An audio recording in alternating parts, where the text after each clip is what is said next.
Hey guys! Tonight, we're gonna ease into one of those stories that feels like a dream you once had, or maybe a dream that had you. So, yeah, dim the lights, grab a blanket you definitely stole from your sibling years ago, and let's wander into a gentle little tale about solitude, amnesia, and whatever passes for human decision making at 6 in the morning. Our story begins with a man named Elias Ward, a name that sounds like he should be either a Victorian botanist or a Netflix detective. He was neither.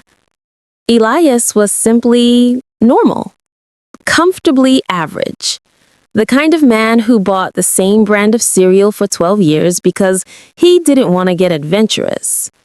And on most days, that worked perfectly fine for him. But today is not most days, because Elias is about to wake up in a city with no humans. Or, well, no other humans, which is kind of an important distinction. Before that moment, though, everything seemed ordinary. Elias went to bed thinking about whether he should replace the light bulb in his hallway. A very high-stakes decision, as always. He fell asleep in his small but not unpleasant apartment on the 6th floor of a building that had peeling paint and management that pretended to care only when rent was due. And then morning arrived.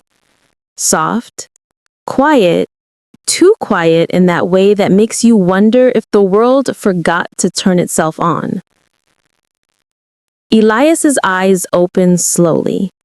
He stared at the ceiling, which looked exactly as it always did, white, a little uneven, and harboring a crack shaped vaguely like a confused duck. He blinked, then blinked again, because that's usually how humans confirm reality. Something felt different, not wrong, just muted.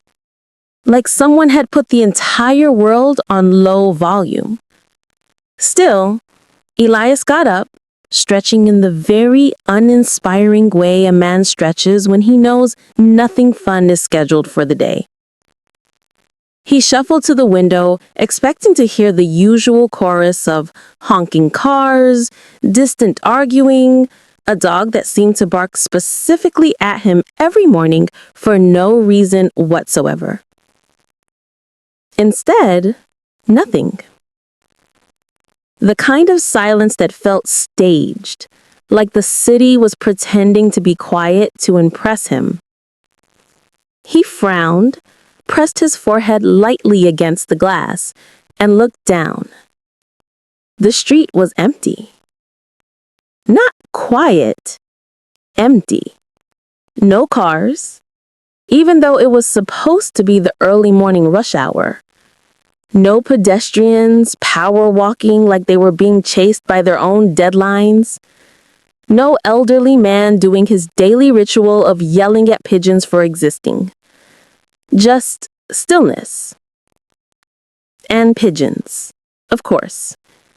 Because pigeons always survive everything, probably even the apocalypse. Elias waited for someone to appear. Maybe around the corner? Maybe stepping out of a bakery?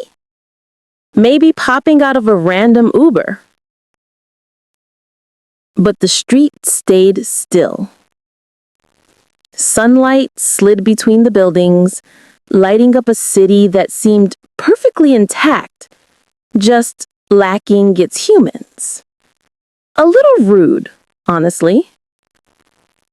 He pulled away from the window, rubbed his face, and muttered something like, "Did I wake up too early or too late?" Both seemed plausible. He checked the time on his phone. 6:47 a.m., normal. Battery at 37%. Less normal, considering he definitely charged it overnight, but fine. The universe had bigger problems than his moderately faulty charging cable. He opened the door of his apartment and stepped into the hallway. The same silence greeted him. Even Mrs. Holbrook's cat, which normally lurked by her door to judge everyone, was nowhere to be seen. Suspicious. Elias walked toward the elevator, hit the button, waited. It opened with an almost theatrical ding. Also empty. Descending 6 floors had never felt so much like sinking into a dream. The elevator released him into the lobby of his building, deserted. Not even the security guard, who always pretended not to be asleep, was there. The front doors slid open automatically, and the outside air felt normal enough. Birds chirped, a breeze passed. Nature, as usual, didn't care about the absence of people. He stepped onto the pavement, expecting someone, literally anyone, to appear. No one did. He walked slowly down the sidewalk, passing a coffee shop where the lights were still on. A cup of coffee sat on a table by the window, steam rising lazily from it as if someone had just stepped away a minute ago. It looked warm, fresh, human. But no humans. He pushed the door open, a bell chimed above his head, the universal symbol for someone just entered. But no barista popped out from behind the counter, no customers sat tapping on laptops. It felt paused. He approached the counter and looked around. A half-filled coffee pot, a towel thrown casually on a shelf, an apron hanging on a hook. All signs that life had existed here until it didn't. Elias said, "Hello?" The words slipped into the room like it didn't want to disturb anything. Silence answered. Now, most people would panic, maybe scream, maybe decide to start looting for survival snacks. But Elias was built differently. He wasn't adventurous, but he was strangely calm. Maybe the shock smoothed everything out.